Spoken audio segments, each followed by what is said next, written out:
नवरात्र उत्सव घटस्थापना पहिला दिवस या शुभमुहूर्तावर गुरव समाज रायगड ठाणे मुंबई संस्थेचे रायगड जिल्ह्यातील पेण नगरपालिका हद्दीला लागून ग्रामपंचायत आंबेघर येथील नियोजित समाज मंदिर जागा खरेदी खत प्रक्रिया 100% पूर्ण झाली आहे असून साधारणतः 1 जानेवारी 2024 महिन्यापासून काही महिन्यासाठी घर चलो अभियान संस्थेच्या वतीने सुरू होते। 1966 सालची धर्मदाय आयुक्त रायगड अलिबाग यांच्याकडे नोंदणीकृत संस्था असून आज संस्था 58 वर्षात पदार्पण करीत आहे। जे 58 वर्षात झाले नाही ते संस्थेच्या कार्यक्षेत्रामधील रायगड ठाणे मुंबई जिल्ह्यातून त्याचबरोबर कार्यक्षेत्राबाहेरून विशेष करून फक्त पुणे जिल्हा सगळे सोयरे रायगड ठाणे मुंबई मधील बांधवांकडून घर चलो अभियान सुरू असताना अनेक समाज बांधवांनी आपल्या ऐपतीप्रमाणे स्वइच्छेने संस्थेचे अध्यक्ष बंडू वीरेश्वर खंडागळे यांनी समाज बांधवांना आवाहन केले आहे।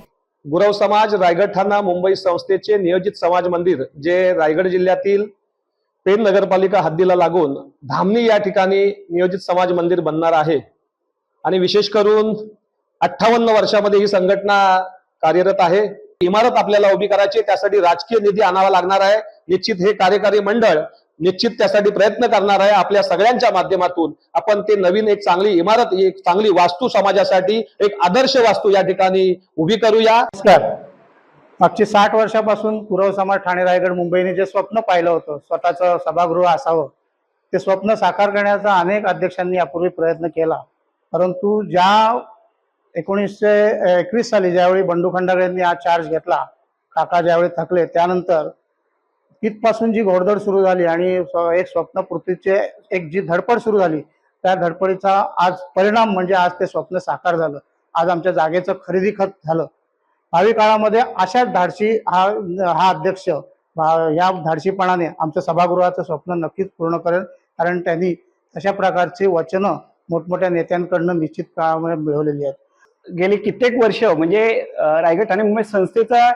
सर्व पदाधिकारी कार्यकर्ते समाज बांधव इथल्या यांचा एक विषय म्हणजे सातत्याने असायचा की आपलं कुठेतरी समाज मंदिर व्हावं आणि त्याच्यासाठी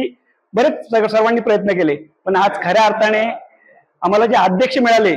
बंडू वीरेश्वर खंडागळे यांनी स्वतः प्रयत्न केला आणि पूर्ण रायगड जिल्हा नाही तर हा आमचा पूर्ण परिसर पिंजून काढून सर्व सभासदांना सर्व कुटुंबांना भेटून आज त्यांनी हे जे आज आपण ही वास्तू आज उभी करतोय त्यासाठी प्रयत्न केले आणि त्यामुळे आज महाराष्ट्रात पूर्ण समाजाचं रायगड आणि मुंबई संस्थेचं आज नाव रूपाला आलेलं आहे।